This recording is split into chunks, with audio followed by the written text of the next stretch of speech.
Bien, hermanos, teníamos aquí el texto de esta mañana y está en Mateo 24. ¿Cuántos de nosotros hemos leído Mateo 24? ¿Todos lo hemos leído? ¿O alguna vez ustedes lo han leído? Sí. ¿Y qué les parece? ¿Qué les parece Mateo 24? Interesante, ¿no? Hay muchas cosas que se dicen ahí de profecías. Y vamos a leer esta mañana algo ahí muy interesante. Mientras la hermana busca en la computadora una vista que quiero que pusiera ahí para que tengamos una ilustración de cómo se vio posiblemente en esa fecha, en ese tiempo que está también en el libro El conflicto de los siglos. Antes de continuar, tenemos una vez más aquí el cuadro, es el tema número 5. Y ustedes están viendo ahí los números que hemos puesto, toda la numeración, las fechas en las que hemos visto ya y las que vamos a continuar viendo, pero quiero que leamos antes de entrar más ahí, algo aquí en Mateo 24. Vamos a comenzar del verso 21 en adelante, porque el texto que se leyó fue el 29, ¿se recuerdan?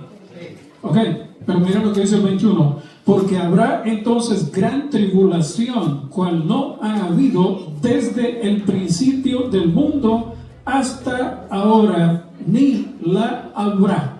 O sea, ¿entienden eso ustedes? ¿Entendemos eso nosotros? Que no ha habido tribulación antes de esa tribulación, ni tampoco después de esa tribulación habrá. O sea, no habrá otra. Es una tribulación. Y ustedes saben que hay muchos hermanos de diferentes denominaciones que ellos dicen que la iglesia va a ser raptada antes de ¿qué? ¿Antes de qué? De la gran tribulación. Y dicen ellos que, creen ellos que la iglesia no va a pasar por la gran tribulación. Bueno, ¿acaso eso es lo que confirma la Biblia, la palabra de Dios? No. Hermanos, el pueblo de Dios tiene que sufrir una prueba. Y una prueba tan grande como la misma que sufrieron todos los siervos de Dios en el pasado. Nosotros no somos mejores que ellos como para pasar sin una prueba. Dígame una cosa. Para llegar a ser doctor, ingeniero, abogado y todo lo que sea, ¿le dieron el título así por así o tuvo que pasar un montón de exámenes? ¿Cuántos exámenes pasó? ¿Cuántas pruebas hicieron para darle un título? ¿Cuántas? Un montón. Y eso lo sabe cualquier estudiante desde primaria en adelante. Exámenes. No le pueden dar un diploma, no le pueden dar un título así por así a cualquier persona. Bueno, al menos que lo compre, ¿no? Y también alguien que se lo venda. Pero no es así. Ahora, Dios no va a hacer eso con nosotros. Está llena la Biblia de textos donde dice que nosotros tenemos que ser probados. Y el espíritu de profecía también. Hermano, no hay algo así tan fácil como que no vamos a sufrir ninguna tribulación. Pues, lastimosamente, muchos hermanos están equivocados porque todavía no han entendido la palabra de Dios correctamente. Y para entenderla correctamente, usted y yo tenemos que pedir sabiduría. ¿Sabiduría a quién? ¿Al predicador? No. ¿Al pastor? No. ¿A quién? ¿A los ancianos? No. No habrá, no ha habido, hasta ahora, ni la habrá. Hermano, lo que depara el futuro a esta nación y a todas las naciones del mundo, usted y yo todavía no lo sabemos. Tenemos una noción, pero no hemos vivido una crisis real como la vivió el pueblo de Israel en el tiempo de la destrucción de Jerusalén. ¿En qué año? Ustedes lo tienen ahí. ¿En qué año? Año 70. Y se recuerdan que explicamos, el año 31 muere Jesús. 39 años después, en el año 70, se cumplieron las palabras de Mateo 24. ¿Cuántos años? Si un niño las escuchó, en ese momento ya era un padre de familia. ¿Tanto tiempo así Dios espera? Sí, Dios es paciente. Dios es paciente. Les dio tiempo para que se arrepintieran. A los antediluvianos, ¿cuánto les dio? Algunos confunden, pero vamos a leer más adelante. ¿Cuánto tiempo les dio a los antediluvianos? ¿Cuánto? Sí, algunas personas aplican eso y dicen que son 120 años de vida que Dios les dio. No, bien equivocados, porque en el conflicto de los siglos, vamos a leer, ahí encontramos que esos 120 años no son para acortar la vida de 969, 950 Adán, 930 Set. No es el tiempo de vida, no fue para quitar el tiempo de vida. Esos fueron 120 años, lo vamos a leer ahí, de tiempo de gracia, tiempo de prueba. Eso es lo que explica aquí. Sin embargo, muchos hermanos, muchas personas creen, oh, es que Dios les redujo a 120 años. Yo les pido, a algunos les he dicho, pruébenme a dónde se detuvo el tiempo de la vida del hombre en 120 años. ¿Dónde? ¿En qué momento de la historia? ¿En qué momento en la Biblia? Ninguna parte. Y lo hemos comentado ya, porque aquí ahora hay gente que está muriendo de 25, 30, 40 años de infarto. ¿Qué? Ataque cardiovascular. Óigame, están muriendo niños. Yo vi en un reportaje en noticias, un niño de 12 o 13 años jugando, corriendo en el patio con los amigos en su cumpleaños y después va, se sienta en el sillón fulminado. Muerto. Eso fue en México. ¿De cuántos años? 12. Es un menor. Un niño muriendo en esa condición. ¿Acaso así morían los antediluvianos? 800 años, 969, el más viejo, Matusalén. Hermanos, no fue 120 años para acortarles la vida. Fue 120 años de prueba. 120 años predicando, ¿quién? ¿Quién predicaba? Noé. El momento que Noé empezó a predicar, ahí comenzaron a correr los 120 años. Y el año que muere Matusalén,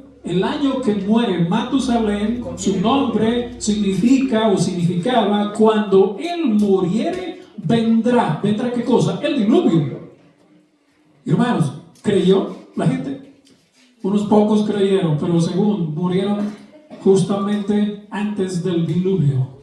Los que ayudaron a construir el arca, muchos ayudaron a construir el arca. Como ahora en día, las iglesias se llenan, muchas personas vienen a la iglesia, muchas personas van a la iglesia o vamos a la iglesia, pero no todos queremos entregarnos a hacer una decisión de servir al Señor. Sí, queremos ir, queremos salvarnos, queremos todo.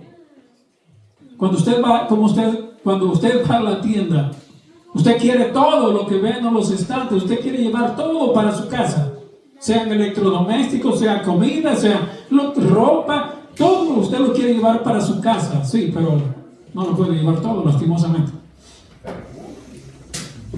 Perfume, dice el hermano. Hermanos, sigue diciendo acá el 22, y si aquellos días no fueren acortados, ¿se recuerda que ya comentamos esto? Que si aquellos días no fueran acortados, ¿qué? ¿Van a ser los días de 20 horas? ¿De 18 horas? ¿Van a cortarse los días de esa manera? No, ya lo explicamos. No es acortar el tiempo. Mucha gente, decíamos, ya comentan y dicen, oye, pero si es verdad, se siente el día como que pasa tan rápido y como que si es que está volando el tiempo. Es que es verdad, la Biblia tiene razón. A veces yo oigo los comentarios, a veces digo algo, a veces no digo nada, me quedo callado. Pero eso es lo que la gente cree, que el tiempo se está acortando. Hermano, los segundos son iguales, los minutos son iguales, las horas son iguales, los días son iguales, los años son iguales. No es que Dios va a cortar y va a hacer volar más rápido el tiempo, no, eso no es. Lo que explica aquí no es eso, sino que la persecución se detuvo antes del tiempo señalado, pero la fecha señalada cuando iban a terminar las persecuciones, ¿cuándo fue? ¿Alguien me lo puede decir? Ahí está. ¿Cuándo comenzaron? ¿Cuándo comenzó la supremacía papal? Está marcado en rojo en medio del número. ¿Cuál es el número primero? 538. ¿Y cuándo terminó? Sí, pero las persecuciones no terminaron ahí, terminaron antes. Eso es lo que indica. El tiempo sería cortado, hermano. No es que los días sean acortados, ya lo explicamos. Seguimos adelante, 23. Entonces, si algunos dijere, aquí está el Cristo, o mirad, allí está, no creáis, porque se levantarán falsos cristos y falsos profetas. Ahora hay muchos. Y ahora muchas iglesias va a predicar el profeta tal. Va a venir a tener una campaña el apóstol tal, el profeta no sé quién y el profeta acá. Todos ellos se hacen profetas y se hacen apóstoles. Hermanos, hay una cosa. Dios nunca le pidió permiso. Eso está en un tema que yo tengo. Dios elige a sus profetas. También Dios elige a sus siervos que va a escoger para profetas. No es que le pide al pueblo permiso para ponerle un profeta o mandarle un profeta. Nunca lo hizo Dios. Tampoco lo va a hacer hoy. Dios no pide permiso a su pueblo, a nadie, para elegir un profeta o una profeta. Dios no le pide permiso. Que se reúne en la iglesia, la conferencia general, con todo su séquito para poder elegir al nuevo presidente. Sí, pero esos son ellos. Eso es aquí en la tierra. Pero Dios no le va a pedir permiso a nadie de nuestra iglesia para ponerles un profeta. Eso lo elige Dios. Amén. Hermano, Amós 3:7 siempre ha dicho lo mismo, porque no hará nada el Señor Jehová sin que revele su secreto a sus siervos los profetas. Él le revela a los profetas y también Él elige a sus profetas. No es el que la gente quiera elegir, ni el que la comitiva más grande de la iglesia elija. Eso lo pueden hacer aquí, eligiendo un presidente para una nueva etapa de 5 años en la iglesia, pero no un profeta, hermano. Pero ahora resulta que hay muchos profetas, muchos apóstoles, y ellos solo se declaran profetas y apóstoles. Eso es lo que está pasando ahora en día. Entonces, si alguno dijere, aquí está el Cristo, mirad, aquí está, no creáis también. Acuérdense que muchas personas se van a hacer pasar como que ellos son el Cristo que ha aparecido, porque se levantarán falsos cristos y falsos profetas, dice el 24, y harán grandes señales. Y recuérdense, señales y prodigios, pero la Biblia católica aquí y también en Apocalipsis 16:13 dice milagros, no dice señales, dice milagros. Cuando la Biblia aquí dice señales, son milagros, harán milagros. ¿Usted ha visto que hay gente que hace milagros en algunas iglesias? ¿Hacen milagros o no hacen milagros? ¿Son reales o no son reales? Son reales adentro, pero ya afuera se desvanecen. Son reales adentro, pero fuera ya no sirven. Y eso es verdad. Cae aceite, sale aceite, cae oro del techo y... Sí. Ya murió la hermana, me lo contó ella. En su país, la familia la llevó porque tenía un problema de salud. Y le dijeron, la llevó de unos espiritistas. La familia la llevó. Le dijeron, ponga una mesa en medio de la sala, ponga una mesa, ponga pinzas, algodón, alcohol, gasas, ¿no? Y todas esas cosas para una cirugía. El siguiente día, la hermana, no era hermana todavía de la iglesia, cuando se levantaron en la mañana, se despertaron, dice ella, me contó ella, los algodones y todo estaba que habían cortado, habían hecho cirugía porque tenía sangre. Y ella ya no tenía el problema, se lo había eliminado. Pero saben una cosa, poco tiempo después ella acepta a Cristo, es bautizada en la iglesia y el problema vuelve otra vez. ¿Era milagro? Sí, fue milagro. Pero es como Pablo dice, milagros mentirosos funcionan hasta cierto momento, pero no solo eso. La Biblia asegura, Pablo asegura y Dios dice que habrá señales y prodigios, ¿ok? Harán señales y prodigios de tal manera que engañarán, si fuera posible, ¿a quiénes? A los mismos escogidos. Y ustedes saben, mucha gente ha dicho en alguna ocasión, algunos adventistas del séptimo día, oye, nuestra iglesia no hace milagros, nuestra iglesia no hay milagros, pero ¿cómo es que en estos hay milagros? Mira los enfermos cómo se curan, y yo estoy enfermo y no me he curado. Y los hermanos, los ancianos y toda la iglesia ha orado por mí y no me sano. Sí, pero se les olvida una cosa. Yo tengo un tema ahí que se llama tres, por lo menos, es lo que he encontrado ahí, que puede haber más, tres métodos de sanar. Dios quiere sanar a las personas. Dios quiere sanarte a ti, sí, pero no quiere sanarte de la manera que tú quieres sanarte. Es de la manera que Dios quiere sanarte y salvarte a la vez. No solo sanarte, sino salvarte. Pero las personas quieren sanarse. Y hasta ahí, pero no quieren sanar, no quieren salvarse. No quieren venir a la iglesia a dar gracias a Dios. Bueno, a muchas razones. Entonces ese es el problema, hermanos. Hay milagros fuera, sí los hay. Hay falsos profetas fuera, sí los hay. Hay falsos maestros fuera, sí los hay. Pero el pueblo de Dios debe de conocer y saber la palabra de Dios y vivirla. Amén. Si no la vivimos, de nada sirve. Porque el mero conocimiento no te va a salvar a ti, no me va a salvar a mí. Nos vamos a quedar y ir con el conocimiento al infierno. Ahí lo vamos a llevar. Es real. Ahí vamos a ir a parar al infierno con todo el conocimiento que tengamos. Igual que los científicos, saben tanto de ciencia, saben tanto de tecnología, saben tanto de lo que sea. Sí, pero igual, ¿para qué les sirve? Solo para esta tierra. Solo para tener dinero, tener buena casa, tener buenos carros, tener buena cuenta bancaria, propiedades y todo. Para eso es lo único que les sirve. Pues disfrútenlo. Pero no podrán disfrutar el cielo jamás. Para disfrutar la tierra nueva, el cielo, hermanos, hay algo más que hacer. Eso decía el verso 24. Ahora, verso 25. Ya os lo he dicho antes, sigue diciendo Jesús.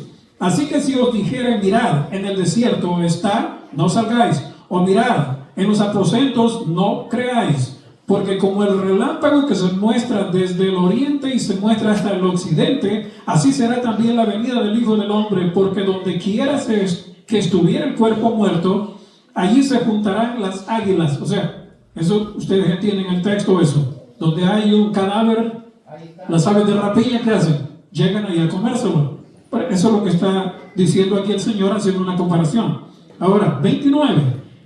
Inmediatamente después de la tribulación de aquellos días. ¿Cuándo va a ser la tribulación? ¿Antes o después? Después de la tribulación de aquellos días, miren lo que va a pasar. ¿Qué cosa va a pasar? El sol se oscurecerá. Ya hubo oscurecimiento del sol. La luna, esa misma día, esa misma noche, 1780. Por si ustedes no sabían la fecha, se les ha olvidado. 1780 fue el oscurecimiento del sol. ¿Y qué pasó con la luna? No dará su resplandor y las estrellas del cielo cayeron. ¿Y qué más? Y las potencias de los cielos serán conmovidas. ¿Y por qué estoy trayendo y leyendo ese texto? Porque nosotros tenemos una fecha ahí, tenemos un tiempo ahí. 1833 fue la caída de meteoros, de estrellas, la traslación de estrellas. Ustedes quieren ver, yo creo si la hermana tiene algo para que veamos ahí un poquito solo, tal vez no es un video, pero es ¿está puesto? Bueno, ustedes lo tienen ahí. El oscurecimiento del sol fue 1780 y la luna. La caída de estrellas fue, la fecha está 13 de noviembre, ¿de cuánto? 1833. Justamente en ese tiempo, ¿qué es lo que estaba sucediendo? Miller, el famoso predicador de Estados Unidos, Miller. Por eso se dice que nosotros somos del movimiento, ¿qué? Millerita, de Miller. Sí, Miller estaba predicando y enseñando que Jesús vendría. ¿En qué tiempo? ¿En qué tiempo vendría Jesús? ¿Cuándo él dijo que Jesús vendría? La segunda venida. 1844. Eso es lo que él había dicho. Ahora hay personas también diciendo que Jesús va a venir. O bien, y lo he mencionado acá, y yo no estoy diciendo que usted crea o que usted no crea, que usted acepte o que usted no acepte. Lo que estamos mostrando aquí son tiempos reales puestos en la historia ya pasada, y también vamos a ir viendo más tiempos reales desde cierto año hasta la segunda venida de Jesús. Hay un año bien importante que vamos a leer más adelante. Yo creo que ustedes no tienen idea cuál es ese año. No está mencionado como año en el conflicto de los siglos, o sea, el año no está mencionado, pero el evento sí está mencionado que señala ese año. Hay un año tan importante ahí, pero después de ese año los acontecimientos corren más rápido. Y los acontecimientos finales empiezan a duplicarse o triplicarse, a multiplicarse después de ese tiempo. Y lo pueden comprobar ustedes a través de las cosas que se pueden leer en la historia. Entonces, las estrellas cayeron del cielo como inmediatamente después de la tribulación de aquellos días, el sol se oscurecerá, la luna no dará su resplandor y las estrellas caerán del cielo y las potencias de los cielos serán conmovidas. 30. Mateo 24:30. Entonces, note, después de eso, aparecerá la señal del Hijo del Hombre en el cielo. Y entonces lamentarán todas las tribus de la tierra y verán al Hijo del Hombre viniendo sobre las nubes del cielo con gran poder y gloria. ¿Eso es lo que estamos esperando o no? ¿Es lo que estamos esperando? Sí. La segunda venida de Jesús. ¿Ya acontecieron estos acontecimientos? Sí, son historia. ¿Cuántos años atrás? Ustedes miren la fecha. Entonces, ¿estará cerca Jesús para venir? Hermano, el conflicto de los siglos ya hemos dicho y hemos visto que es un libro que está cronológicamente escrito. Hasta cierto punto, hasta cierta medida, sí. Porque hay muchas fechas ahí que son cronológicas, pero después de determinada fecha que vamos a ver, ya no hay fechas cronológicas determinadas, sino eventos.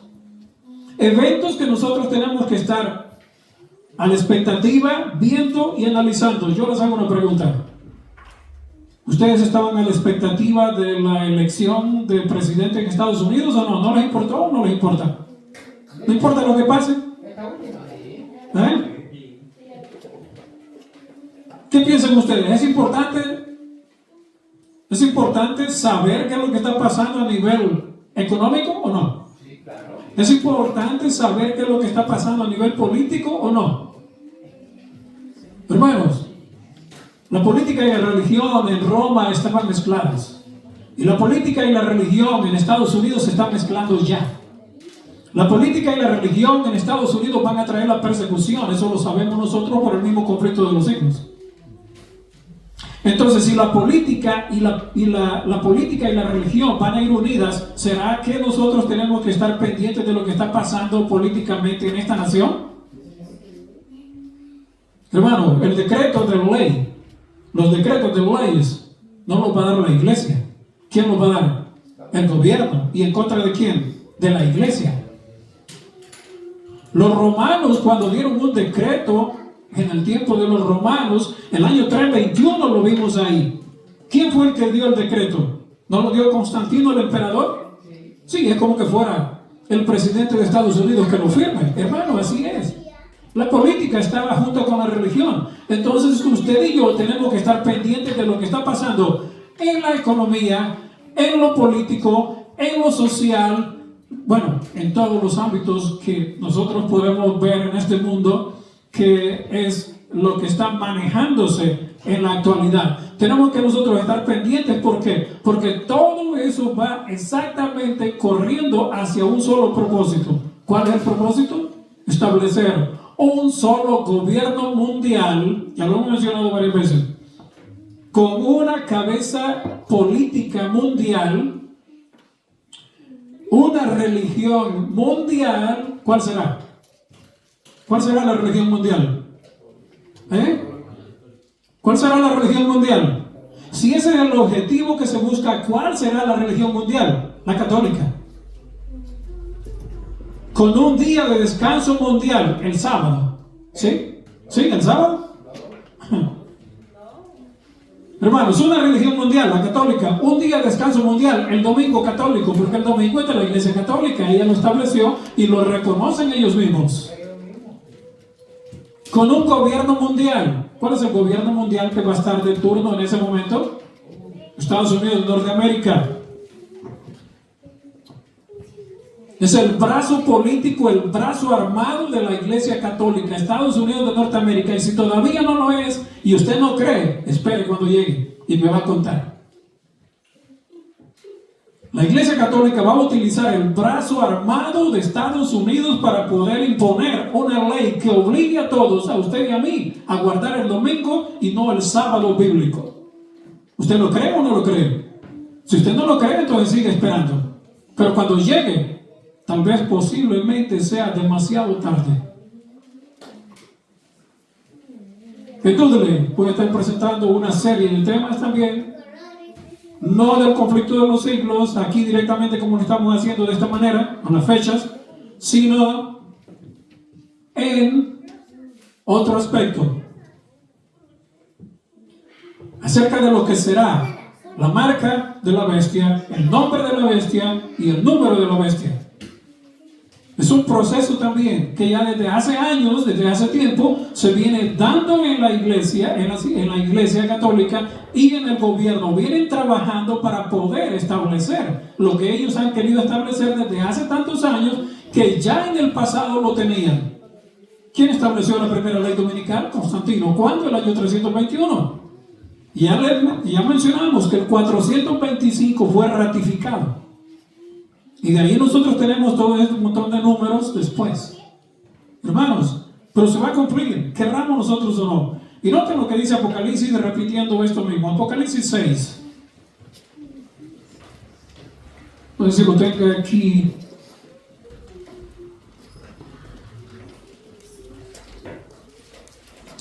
Verso 12, Apocalipsis 6, verso 12. Miré cuando él abrió el sexto sello, y aquí hubo un gran terremoto. Y el sol se puso negro como tela de silicio, y la luna se volvió toda como sangre. Note que esto es una repetición de lo que está mencionando allá en Mateo 24, pero también hay en otra parte más.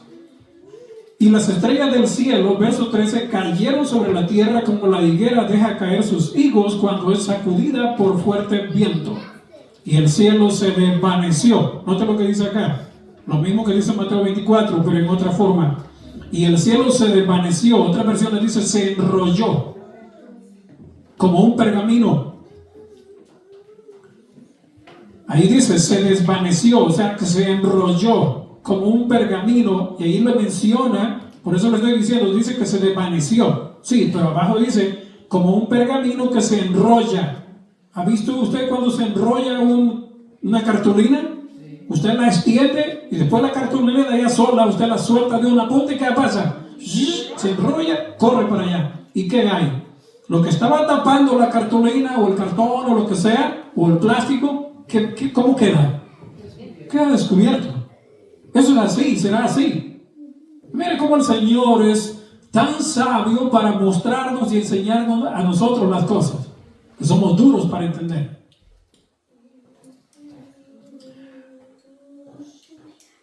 Y sigue diciendo el verso, y el cielo se desvaneció como un pergamino que se enrolla, y todo monte y toda isla se removió de su lugar.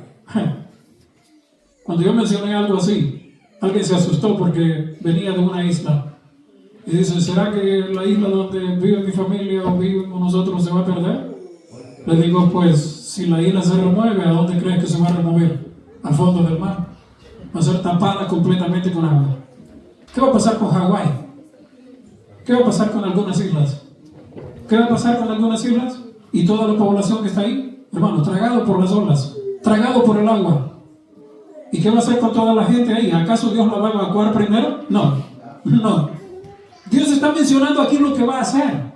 Y si usted vive o ha vivido en una pequeña isla, pues yo le diría mejor, hermano, huya de ahí, corre de ahí, salga de ahí, busque tierra más firme, más en otra parte. Porque las islas van a desaparecer, muchísimas. No dice que todas, pero muchas islas van a desaparecer del mapa. ¿Cuándo? Antes que el Señor venga. No va a ser cuando el Señor venga. No va a ser cuando el Señor venga. Yo no sé si Puerto Rico completamente va a desaparecer. Yo no sé si Cuba va a completamente desaparecer. Pero yo sé de que islas van a desaparecer. Van a ser tragadas por las profundidades del mar. No lo digo yo, lo dice la palabra. Si usted quiere creer, hermano, crea. Si no quiere creer, pues no crea. Espere que pase y después me cuenta. Bueno, si puede contarme. Tiene que estar vivo para contarme. Pero si ya fue tragado por las olas, usted no me podrá contar. Así que mejor piénsalo. Sigue diciendo. Y los reyes de la tierra, y los grandes, los ricos, los capitanes, los poderosos, y todo siervo y todo libre se escondieron en las cuevas y entre las peñas de los montes, y decían a los montes y a las peñas: caed sobre nosotros y escondernos del rostro de aquel que está sentado en el trono. ¿Por qué lo ven sentado en el trono? Porque el cielo se va a enrollar. Ahorita nosotros podemos ver al que está sentado en el trono, o no podemos verlo. No, ¿por qué no lo podemos ver? Porque tenemos un cielo que nos cubre. Pero la escritura dice, hermano, que no entendamos nosotros cómo dice que Dios va a hacer que el cielo se enrolle y se aparte, y podremos ver al que está sentado en el trono. Pero hermano, ¿cómo se puede enrollar el cielo para dejarnos ver el trono de Dios? Hermano, ese es el poder de Dios. Yo no sé tampoco, no lo puedo explicar. Lo que yo sé es que Dios va a hacer lo que Él dice que va a hacer, y yo lo creo. Si Él dice que nuestros ojos humanos, de todos, va a ser capaces de ver, de que el cielo se aparte y poder ver el trono de Dios que está a millas y millas y millas y millas de distancia de la tierra, pero podremos verlo. Si Él dice que lo podremos ver, es que lo podremos ver. Es palabra de Dios, no es palabra de seres humanos. Porque el gran día, verso 17, de su ira ha llegado, y ¿quién podrá sostenerse en pie? También hay respuesta para esto. Hay respuesta, porque sí, podrá sostenerse en pie. ¿Quién podrá sostenerse en pie? Está descrito por un profeta en Ezequiel, pero no vamos a ir ahí. No vamos a ir ahí.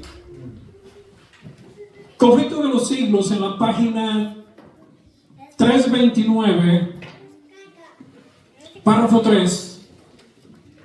Había dedicado, hablando de Guillermo Miller, 2 años al estudio de la Biblia, cuando en 1818 llegó a tener la solemne convicción de que unos 25 años después aparecería Cristo para redimir a su pueblo. No necesito hablar más, decía Miller. ¿Cuándo empezó Miller a predicar? Bueno, justamente en esos tiempos en los cuales pudimos ver que la profecía indicaba, el Señor había dicho que iban a caer, ¿qué cosa? Las estrellas, ¿de dónde? Del cielo. 1818. No sé si está. Bueno, tenemos 1818. En ese tiempo. Pero también, vamos a seguir adelante un poquito. Vamos a ver hasta dónde avanzamos. Ya vimos ahí parte de esto que nosotros ya hemos repasado, estudiado, y espero que vayamos rápido porque no quiero detenerme mucho ahí, porque los acontecimientos que vamos a ir viendo después de que se terminan las fechas. ¿Alguien me puede decir cuál es la última fecha mencionada en el conflicto de los siglos? Así, año mencionado.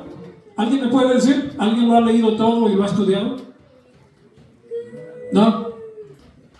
Bueno, voy a dejarlo mejor ahí para que después ustedes se vayan a dar cuenta. ¿Ok? Hay un año que se menciona por último, solo un año ahí. Después de ese año mencionado, hermano, usted no va a encontrar ningún año. Lo que encuentra son eventos.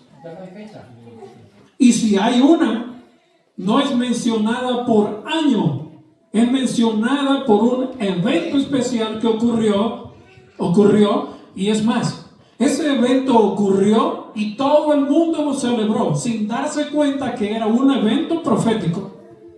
Incluso nosotros mismos, la iglesia misma, celebraba y se ha celebrado y celebró ese evento sin darse cuenta que era un evento profético muy importante y que estaba aquí registrado desde hace años en el conflicto de los siglos.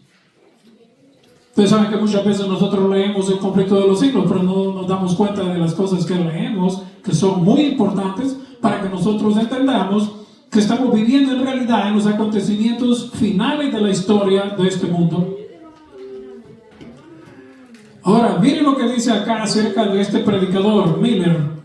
Guillermo Miller dice así: así como Eliseo fue llamado cuando seguía a sus bueyes en el campo. Eliseo, el profeta, era arador, estaba arando cuando fue llamado. Elías tendió su manto sobre él. Él entendió que había sido llamado ¿a qué? Al ministerio profético. Elías pasa, tiró el manto sobre él y se fue Elías. Y entonces él corre detrás de Elías y le dice, Señor, Señor. Elías le dice, ¿y yo qué he hecho? Pero sí había hecho algo. Dios lo había mandado. Le dijo, ve y unge a Eliseo en vez tuyo. ¿Por qué? Porque yo te voy a levantar a ti, ya te vas a ir para el cielo, yo te llevo. Amén. Pero tiene que quedar un profeta en lugar tuyo. ¿Y a quién eligió Dios o lo eligió Elías? No lo eligió Elías, lo eligió ¿quién? Dios. Dios le dijo a Elías, ve y unge a Eliseo por profeta en vez tuyo.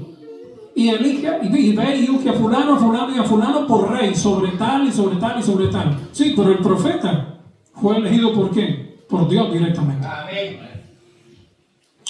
Así como Eliseo fue llamado cuando seguía sus bueyes en el campo para recibir el manto de la consagración al ministerio profético, así también Guillermo Miller fue llamado a dejar el arado. Era un campesino también. Miller era un campesino. Él dejó su arado, él dejó su finca, él dejó su familia y se dedicó ¿a qué? A predicar de la segunda venida de Jesús tan pronto como él había entendido que sería en todo Estados Unidos de Norteamérica. ¿Estás dispuesto tú a eso? Hermanos, muchas personas estamos dispuestos a hacer algo por Dios, pero no todo. Cuando las cosas se ponen difíciles, no queremos seguir más a Dios. Cuando las cosas van fáciles, entonces decimos, no, sí, podemos seguir a Dios. Pero cuando está difícil la cosa, entonces como que no, mejor renuncio. Jesús dijo algo acerca de esas personas. Si eres tú o si soy yo. Ninguno que poniendo la mano otra vez, que vuelva a casi lo mismo, pero son ilustraciones del Señor, pone su mano en el arado y mira hacia atrás. O sea, cuando estás arando, ¿alguno de ustedes ha arado en el campo con bueyes? ¿Alguno ha arado? ¿Alguno de ustedes ha visto a alguien arando? ¿Sí? ¿Ha visto? Bueno, yo he visto arar, pero tampoco he trabajado con bueyes.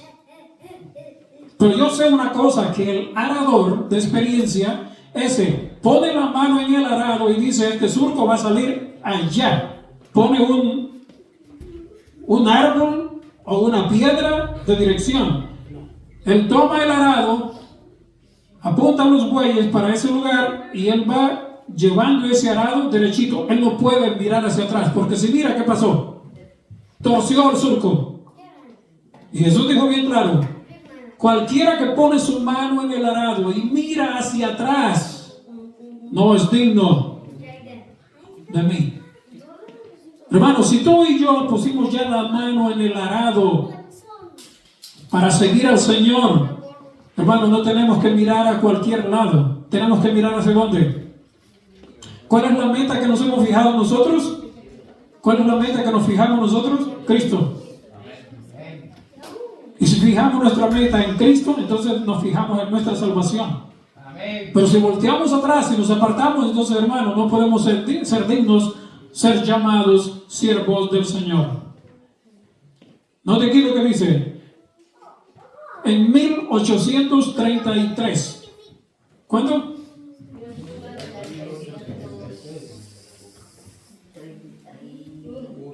Sí, pasamos esto ya, nada más que se me fue. En 1800, ¿cuándo? 33. Miren lo que pasó ahí. Por eso lo digo, son fechas cronológicas que no las podemos cambiar y las va mencionando el libro El Conflicto de los Siglos. A veces es un poco aburrido estudiar esto. No crean que solo es aburrido para ustedes sentarse a escuchar. Es aburrido para mí también sentarme a estudiar, porque tengo que estudiar, repasar, leer, releer y remarcar. ¿Y qué es lo que vamos a comentar? ¿Ya se cansaron? Terminamos aquí.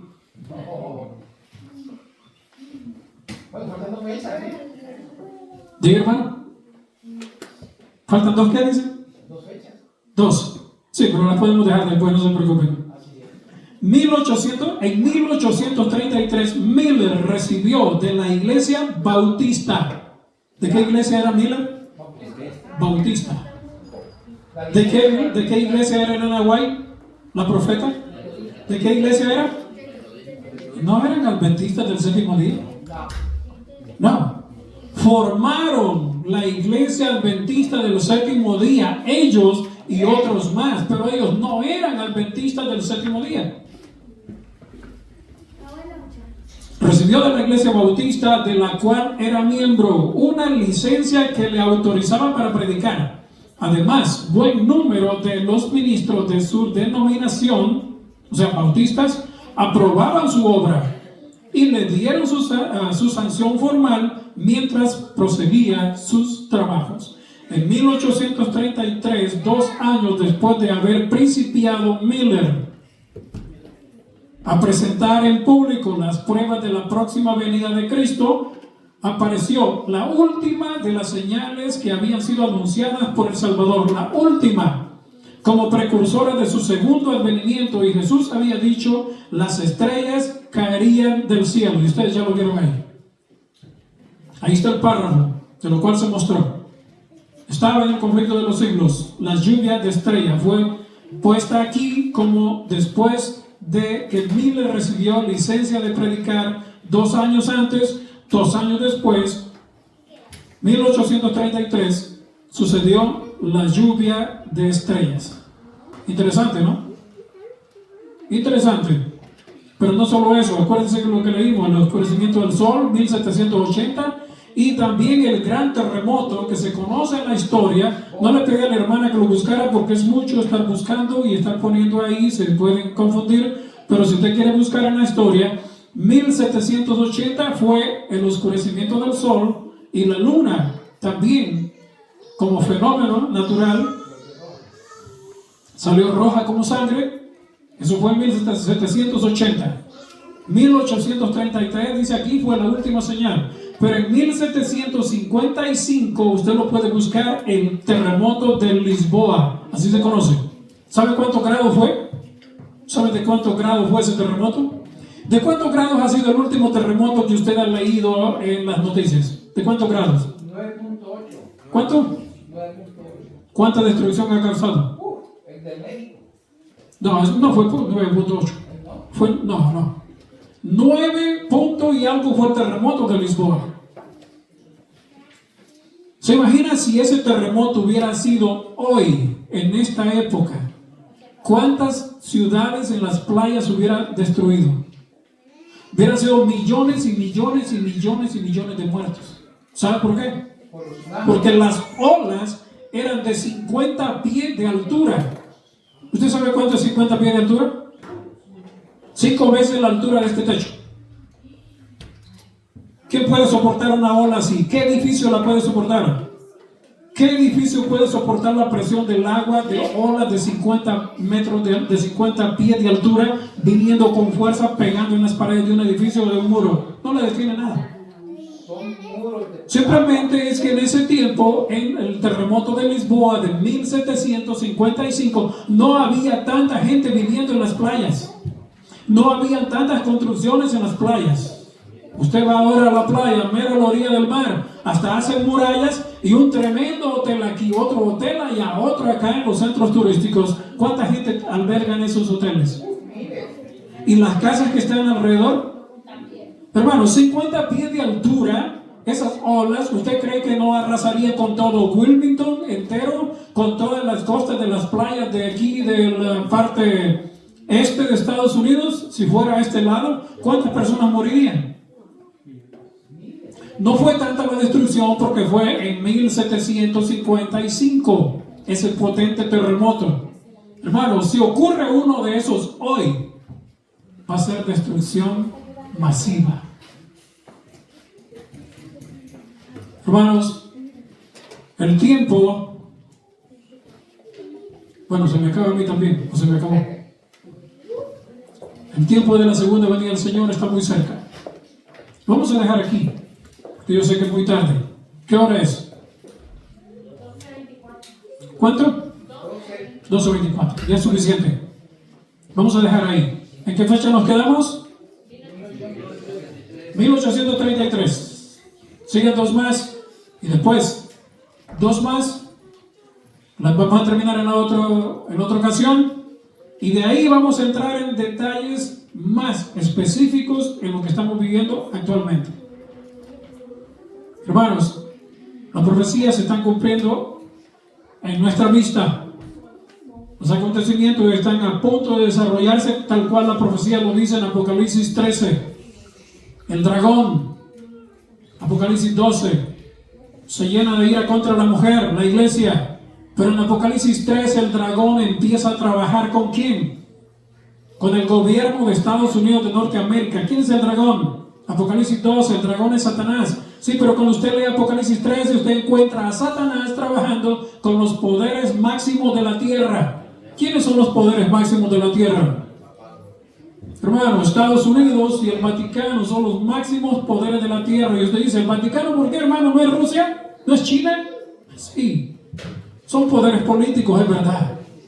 Pero en la profecía solo hay un poder político mencionado específico, aunque no con nombre y apellido, pero sí con detalles adicionales que usted puede buscar. Solo hay un poder político que cumple las características proféticas, y solo hay una religión que también cumple con las características descritas en Apocalipsis 13. El dragón le da su poder a la primera bestia y también a la segunda bestia. ¿Quién es el dragón? Satanás. Y usted dice, hermano, ¿pero qué es lo que está diciendo? ¿Acaso Satanás, el diablo, va a trabajar e influir en Trump? ¿Acaso no es el presidente ya? Sí, ya es el presidente, ¿eh? Ya es Trump el presidente. Sí, ¿va a influir sobre él? Eso es lo que la profecía dice, no me crea a mí. ¿Por qué lo puso Dios ahí? Lo que Daniel dice. Dios quita a ¿quiénes? Él es el que quita y pone. La gente estaba preocupada. ¿Quién gana? ¿Gana la mujer? Millones de niños asesinados por los abortos. ¿Sí o no? Eso es lo que estaba promoviendo, el aborto. Pero, ¿qué iba a hacer Dios? ¿Va a poner ninguno de los dos es bueno? Porque cualquiera de los dos siempre sigue siendo títere. ¿De quién? Del Vaticano.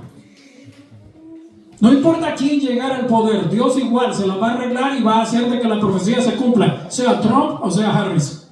Igual. Pero Dios sabe qué es lo más conveniente. O millones de niños asesinados en todo el mundo, porque eso iba a influir en todo el mundo. O detener un poco todavía la crisis y poner a alguien que detenga un poco y frene todavía la crisis. Sí, pero el diablo va a trabajar igual con él. Eso es lo que dice la profecía, yo no lo digo. El dragón le dio su poder a la bestia, y también el dragón le da su poder a la primera bestia, y le da su poder y autoridad a la segunda bestia. Hermanos, es importante que entendamos nosotros los movimientos políticos que se están dando, porque en cualquier momento vamos a ver a un presidente de Estados Unidos sentado en la sala oval, como le llaman, tomando un folder, abriendo las páginas y firmando un decreto ¿de qué? De descanso dominical. ¿Ordenado por quién? Por el gobierno. ¿Usted no lo cree? Bueno, no lo crea. Espere que llegue. Espere que llegue. Hermanos, Dios me lo bendiga, es mi deseo. Vamos a continuar la próxima ocasión.